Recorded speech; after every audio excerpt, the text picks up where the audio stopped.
everybody. So finally back to it, getting into the swing of things when it comes to workouts again. Finally, last Tuesday was my first day in the gym since September 22nd when I hurt my back. So it had been exactly a month, 4 weeks and 2 days to be exact. We are gonna get a push workout in. So I'm gonna go get this workout done. Thank you for tuning in. Like the video, subscribe to the channel if you're new. With that, get this workout done. See you here in a bit. And just like that, workout is done. Push workout was a success. I'm feeling good, feeling energized. I will put a before picture here now for you guys to see. That's before I went out injured with my back injury, probably just a couple weeks before. So that is what my midsection was looking like, how tight it was. Still obviously had some work to do, but regardless, that's where I was at. I'm making progress in the right direction. Today, however, I am now 169 pounds, so I haven't been this low on the scale in months, if not a couple years. So the scale moved in the right direction. I assume, based on the fact that I had been out for 4 weeks and 2 days, that some of that is lean body mass lost, unfortunately, especially while I'm not stimulating the muscle tissue. So most of the weight loss is probably that. However, the scale has moved in the right direction, which in and of itself is motivating to me. So I'm gonna try to stay below 170. For the first 5 days or so, I had to spend most of it on the couch or in the bed, to the point where, kind of gross, my toenails were turning purple due to the lack of circulation. I just could not be on my feet for extended periods of time. Had to sit down. So a lot of my muscle mass in my thighs, my quads, my glutes went away. So yeah, I'm gonna get home, get some chores done, show you guys an after picture after resting for 4 weeks, and see what the damage is. So I will see you all here in a bit. All right, so back at home, bunch of chores done, getting ready to head out to get my oldest from school, and we'll put the after picture up now. As you can tell, definitely a little fuller around the midsection. Maybe another layer of fat around the abdomen as well. Definitely some water left to get out, but feeling good. Again, back on the grind, so making progress in the right direction for sure.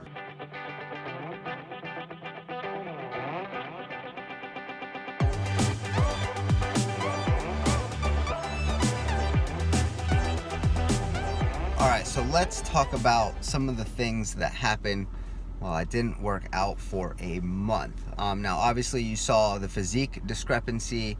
So, you know, that is obviously one of the big changes that happened. But let's talk about my performance in the gym this last visit or two that I've been able to go. So we'll break it down just by a couple exercises. So on my push day, I'm generally starting with a incline bench press.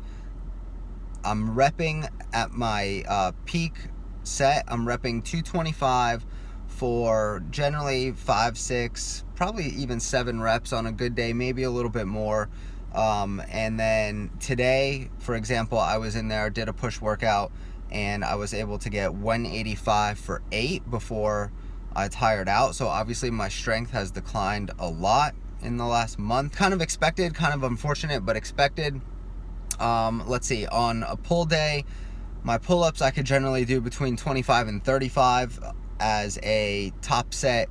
If that's the first exercise I do during a pull day, I'm now doing about 15 to 20. So again, my strength to weight ratio has gone down.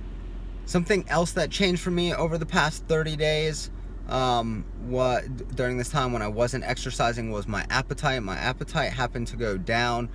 The only thing that influenced that negatively and made me hungry more often were days where I had, again, desserts with the family, hung out, splurged on some carbs, you know, brownies, cookies, cake, whatever it might have been.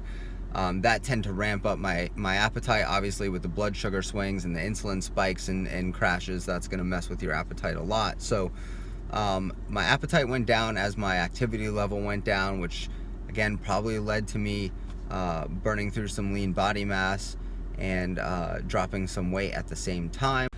So another side effect of me taking time off from the gym, my motivation levels to stick to my diet in order to try to preserve some lean body mass, staying in ketosis most of the time, and then you know, really keep working towards my goals, that motivation kind of went out the window. The days I work out and the days I'm able to get into the gym, and normally the day after, I am extremely motivated to keep my carbs low, hit my version of my ketogenic macros, which is a little higher protein, a little less fat, still always in ketosis. But that motivation kind of went away as time went on and I got less and less active.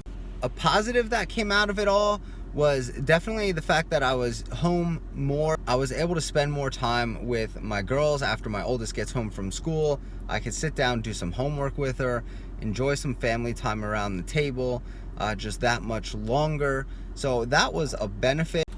Another positive, and I touched on this earlier, was the fact that now the scale is moving in the right direction and I don't have much of an appetite built up from working out right now. So I'm able to take advantage of eating to satiety, but not needing quite as much food to feel satiated. In the meantime, I can ride the wave of motivation that the scale is finally under 170 and see if I can keep it there while putting my muscle mass back on and hopefully shedding this extra body fat I've gained. So again, moving in the right direction with the scale, definitely motivating.